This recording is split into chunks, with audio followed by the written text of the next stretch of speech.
Olá, meu amigo concurseiro, tudo bem? Muito prazer, eu sou o professor Sérgio Henrique, da equipe Estratégia Concursos, e vamos agora iniciar os nossos estudos sobre as realidades de Goiás. Vamos falar de história e de geografia. Nesse primeiro vídeo, nós vamos fazer a introdução dos aspectos gerais do estado de Goiás. Então, veja só, o estado de Goiás, ele está localizado na região centro-oeste brasileira. E na região centro-oeste, é o estado que tem a segunda maior produção agrícola.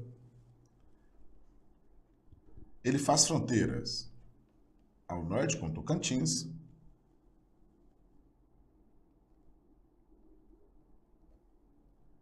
nordeste com a Bahia,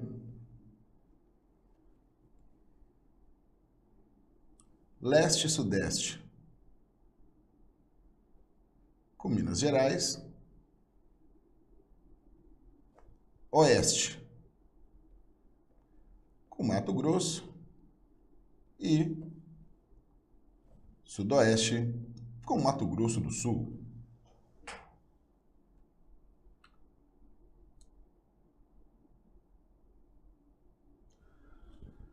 A região centro-oeste é formada basicamente por três estados: Goiás, Mato Grosso e Mato Grosso do Sul, em que Goiás é a maior produção agropecuária.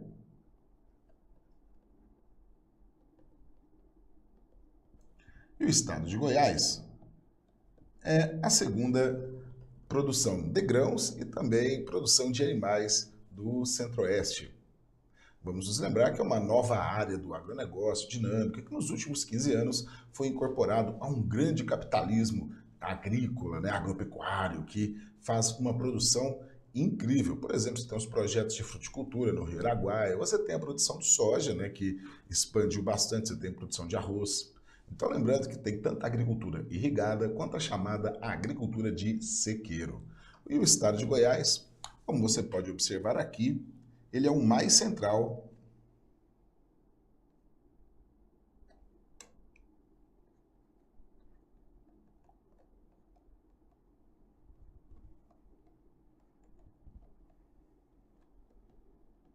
Estado brasileiro.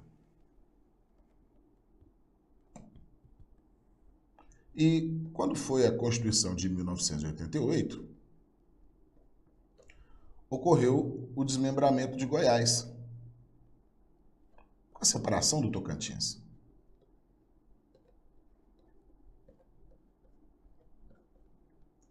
E o Tocantins, ele foi incorporado à região norte.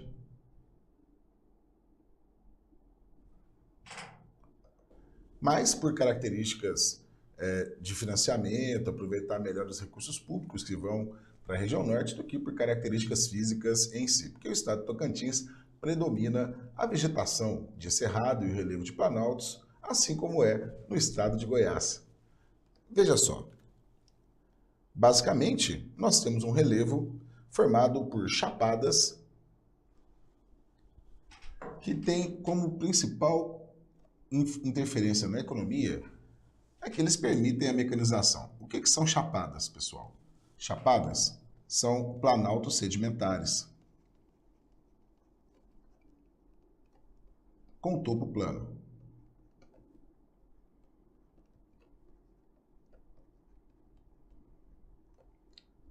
Então, aqui em cima é possível a mecanização. Agora, nós não estamos pensando em pequenas estruturas, estamos pensando na macroestrutura do relevo, que é planáltica. E as superfícies, muito desgastadas, são planas e possíveis de se mecanizar. Então, relação importante. E olha só, a vegetação é a vegetação do cerrado, que você pode observar é caracterizado como uma vegetação arbóreo-arbustiva, com árvores de pequeno porte, casca grossa, tronco retorcido, muitas vezes espinhento, que é uma característica dessas vegetações para evitar a perda de água, para perder desidratação. Lembrando que os solos são muito pobres, têm pouca matéria orgânica e são muito ácidos, e por isso, para a agricultura, necessitam do tratamento através da calagem, que é muito simples, nada mais é do que jogar cal virgem e o cal vai neutralizar a acidez. Então, olha só, pessoal, o nosso clima é o clima tropical típico. E qual que é a característica do clima tropical típico? É ter duas estações bem definidas, o inverno seco e o verão chuvoso, como podemos observar aqui no gráfico. No Brasil, vamos pensar, o verão está no finalzinho do ano e no começo do ano. No meio, aqui nós temos o inverno. E como que é o gráfico de clima tropical típico? Ele forma um V. Aqui nós temos o período da estação seca. Outra característica, pessoal, do clima tropical é que ele tem as médias térmicas altas, ou seja, né, se você pega a maior temperatura do ano com a menor temperatura do ano, divide por 2, vai dar uma temperatura alta, mais de 20 graus. E a variação, ou seja, a amplitude térmica, costuma ser pequena, como todo o clima tropical. Há uma pequena variação entre verão e inverno. Então, dá uma olhadinha.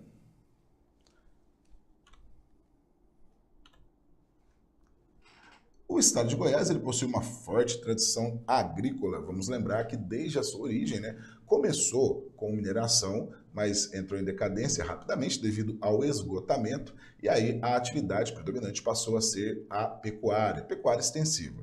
E aí começam os grandes rebanhos, né, tem grandes rebanhos de gado, tanto para leite quanto para corte. Também há bubalinos, né, búfalos, bem pequena a produção de bubalinos aqui no Brasil, podemos destacar lá na ilha de Marajó, na Foz Amazônica e no estado de Mato Grosso. E atualmente, né, devido ao agronegócio muito desenvolvido, principalmente nos complexos agroindustriais, nos agriclusters, né, a produção muito grande de carne de suínos e de aves. E a estrutura fundiária, basicamente, quer dizer, a estrutura da distribuição da terra, né, se você tem predominância de grandes propriedades ou de pequenas propriedades. A estrutura fundiária goiana é baseada nos latifúndios, até porque a grande propriedade sempre fez parte da formação histórica goiana, primeiro com a pecuária extensiva e atualmente com grandes lavouras de grãos. E a economia goiana hoje, fundamentalmente, se baseia nas várias cadeias, nas várias etapas da cadeia da agroindústria e também na mineração. E lembrando que a maior parte do espaço goiano, ele é destinado a áreas de agropecuária, pastagens e lavouras. E lembrando, pessoal, que a pastagem, ela ocupa uma área maior do que a área ocupada pela lavoura. O estado de Goiás é o quarto maior produtor agrícola do Brasil e desenvolveu-se muito com a produção de soja a partir do momento em que ela foi liberada em 2005. Lembrando que ela é um OGM, organismo geneticamente modificado, ou seja, transgênico, mas também milho, algodão, cana-de-açúcar e sorgo. Lembrando, pessoal, que a produção de soja, cana-de-açúcar e milho foram as três mais importantes de Goiás nos últimos anos. E a participação da indústria no PIB está em crescimento. É muito importante nós observarmos isso. Uma das razões é a chamada desconcentração industrial.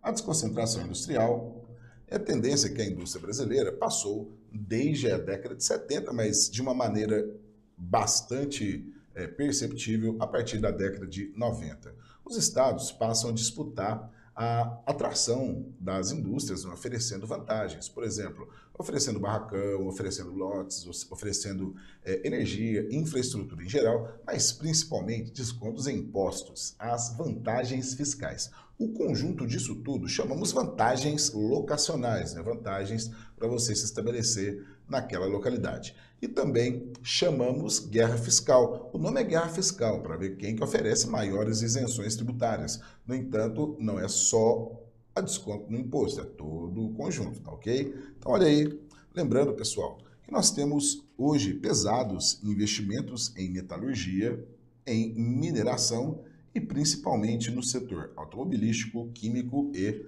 farmacêutico. Nós temos, né, uma importante produção de níquel, temos uma importante produção de manganês, de cobre, produção de terras raras e também, né, temos aqui o setor automobilístico que se desenvolveu bastante, principalmente, né, nas cidades de Catalão e na cidade de Anápolis. Vamos lembrar aí da Mitsubishi, vamos lembrar da Hyundai, vamos lembrar da John Deere, né, a produtora de componentes agrícolas, maquinários agrícolas. E aqui temos o mapa da economia do Brasil no século XVIII, o momento em que Goiás passou a ser povoado. Então, a origem de tudo foi a mineração e a pecuária, e inicialmente nós temos uma grande quantidade de tribos indígenas que habitavam o território. Por exemplo, a tribo dos Goiás, que deu nome ao estado. Mas não somente os Goiás, várias tribos do ramo Tupi-Guarani. E quando que começou a ser povoado? Tem a ver com a mineração e com a ida dos bandeirantes para aquela região. Lembrando, as bandeiras eram expedições particulares em que surgiram lá no estado de São Paulo, que na época era chamado São Vicente. Lá entrou em decadência econômica e a solução encontrada por eles foi outras atividades econômicas. Capturar escravo, destruir quilombo, escravizar indígenas e procurar metais preciosos. Então, quando encontrou ouro em Minas Gerais, foi um fluxo enorme de pessoas e isso gerou conflito. E lá aconteceu uma guerra, conhecida como Guerra dos Emboabas. Foi o primeiro conflito que tivemos fortemente armado na região das Minas. Uma disputa dos bandeirantes com os forasteiros que estavam chegando. Depois da Guerra dos Emboabas, um grande grupo de bandeirantes vai procurar ouro em outros lugares e aí começam a penetrar no interior do Brasil, vão para a região que se tornou a capitania do Mato Grosso e vão para a região que se tornará a capitania de Goiás. Então, as primeiras bandeiras que foram para a região foi a bandeira de Bartolomeu Bueno da Silva, carinhosamente conhecido como Diabo Velho, porque ao encontrar os indígenas, né, levaram para ele uma machadinha de ouro. Ele falou, nossa, aqui tem ouro então. Então, para forçá-los a contar, né, onde que estava aquele metal precioso, ele catou cachaça, tocou fogo e ameaçou os indígenas que ia fazer o mesmo com o rio. Então, ele ludibriou os indígenas, né? Então, depois disso, né, os caras encontraram os veios e passaram a explorar. E aí, o primeiro superintendente, ou seja, administrador dessas minas, foi o Bartolomeu Bueno da Silva Filho, o segundo Anhanguera, que fundou o Arraial da Barra, nas margens do Rio Bugre e do Rio Vermelho. Então perceba que a colonização do estado de Goiás, apesar do pessoal ter vindo de São Vicente, as primeiras minas foram encontradas no oeste do estado.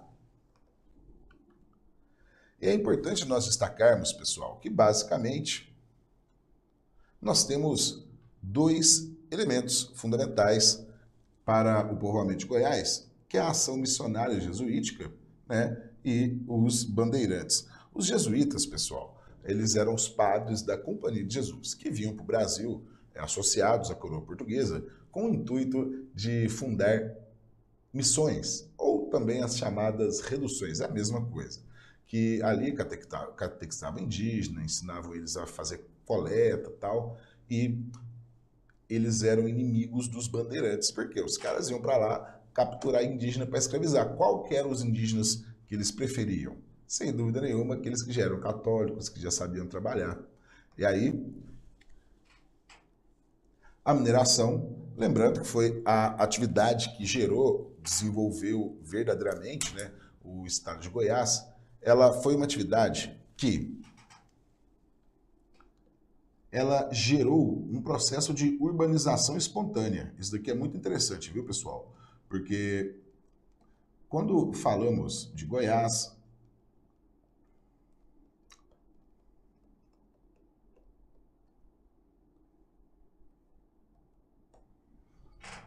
Quando falamos de Goiás, nós temos uma identidade, né, muito marcada pela ruralidade, mas a origem ela foi urbana, porque as aglomerações da mineração eram cidades, tá? Então, fique de olho nisso.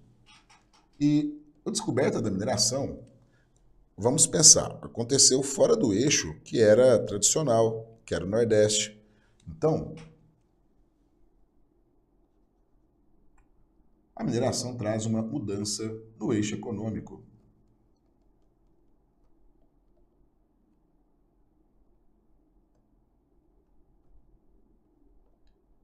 E, inclusive, vai levar à transferência da capital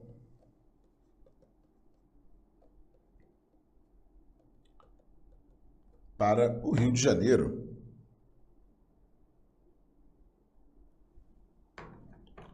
E veja só, conforme, né, se povoou, se desenvolveu, começou a adquirir autonomia, surgiu uma elite política ali dentro que queria maior independência e conseguiu se separar da capitania de São Vicente em 1748. Vale a pena guardar essa data. E uma das formas de tentar combater o contrabando, que era um dos mais graves problemas que tinha na época,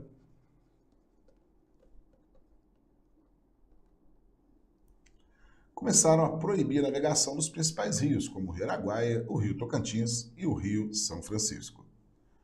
Goiás chegou a produzir 20% do ouro que era exportado para Portugal e, rapidamente, já no finalzinho do século XVIII, início do século XIX, nós já não tínhamos ouro suficiente, parou inclusive de mandar o quinto, né, mandar os impostos, e aí entrou em decadência, né? Aquela urbanização ela se desfez, as vilas, os arraiais começaram a ficar cada vez menores e a atividade passou da mineradora para a atividade pecuária extensiva, inicialmente voltada para a produção de gado de corte. Esse gado de corte goiano, ele era levado para todas as regiões do Brasil, né? Boa parte dele era levado para os pastos de Minas Gerais, que eram lá engordados, né? Os bois de invernada de Minas, né? Capim gordura, nutritivo, o boi crescia mais rápido e de lá era levado para as cortes do Rio de Janeiro, né? Através do chamado o Caminho dos Goiáses. Eram muito poucas as estradas que tinham na época e essa era uma das mais importantes. Ligava Goiás até o interior de São Paulo, numa cidade chamada Franca. E nessa época, fique de olho quais são os municípios que surgiram da mineração. Então, fique ligado, né? Município de Lusiânia, Pirenópolis, Goiás, Crixás e Corumbá de Goiás. Lembrando, pessoal, que tanto Pirenópolis como a cidade de Goiás, os dois são patrimônios culturais, mas a cidade de Pirenópolis é patrimônio histórico-cultural brasileiro, mas a cidade de Goiás ela foi declarada pela Unesco como Patrimônio Mundial da Humanidade. Então, fique ligado, inclusive numa questão de concurso, isso pode ser usado para confundir. Você sabe aí que você tem cidades que são patrimônios da humanidade, mas que são goianas, é quem? É só município de Goiás. Goiás velho, né? O pessoal de lá não gosta que fala assim, a antiga capital, e tem o patrimônio cultural recente da humanidade, que é o Plano Piloto de Brasília, só que aí é Distrito Federal, é outro estado. Então, goiano, né? Podemos falar que é o município de Goiás. E vale a pena se lembrar dos nomes, né, cara? Pirenópolis, Arraial de Santana e Goiás, Meia Ponte. E os municípios da Pecuária, Catalão e Formosa. Pessoal, é muito interessante nós falarmos dos escravos de ganho, que é uma modalidade diferente de escravidão que tinha em Goiás, não só em Goiás, tá? Todas as sociedades mineradoras. Onde você tem escravidão, você costuma ter o escravo de eito, que é o cara que trabalha na lavoura, e você tem o escravo de ganho, que são os escravos urbanos, que combinavam com o seu dono um valor, e aí eles trabalhavam durante um tempo, pagavam a sua liberdade e compravam sua alforria. é tipicamente encontrado nas áreas de mineração. E onde tinha escravo, tinha quilombo, né, que é a principal forma de resistência dos escravos. E nós temos a comunidade quilombola dos Calunga, que fica no nordeste do estado de Goiás, na região do norte da Chapada dos Veadeiros, que tem uma grande quantidade de pessoas, pessoal. E Goiás, tecnicamente, devido à grande quantidade de quilombolas, nós temos o maior quilombo em extensão territorial do Brasil. São 33 comunidades em processo de certificação e tem 7 para inclusão. Agora, para ser considerado uma comunidade quilombola, todo o processo burocrático tem que ter estudos antropológicos e tem que ter uma certificação da Fundação Palmares. Agora, a função da pecuária, né, atividade que na colônia era anexa às áreas do litoral, né? A pecuária surgiu para fornecer carne e couro para as atividades do litoral. Depois, quando a mineração veio para o interior do Brasil, né, a pecuária era para oferecer carne, couro, transportes e principalmente para vender para esses mercados. E ela se desenvolveu no interior do Brasil e se deu muito bem quando chegou no Cerrado. Porque no Cerrado existem pastos naturais.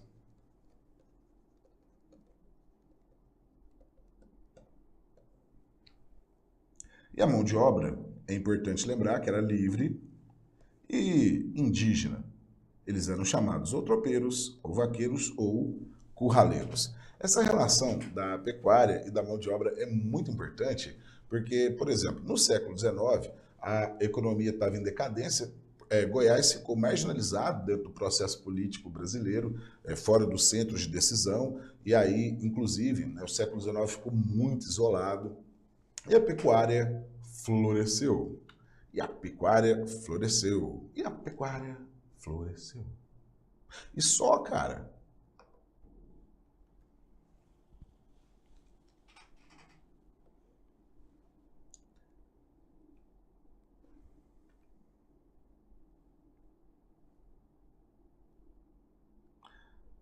Por que a pecuária fez a escravidão perder a importância? Por uma razão muito simples, cara.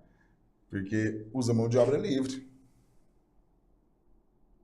Inclusive, né, como no século XIX você tinha uma menor dependência do que os outros lugares da escravidão, foi um dos cantos que surgiram importantes movimentos abolicionistas.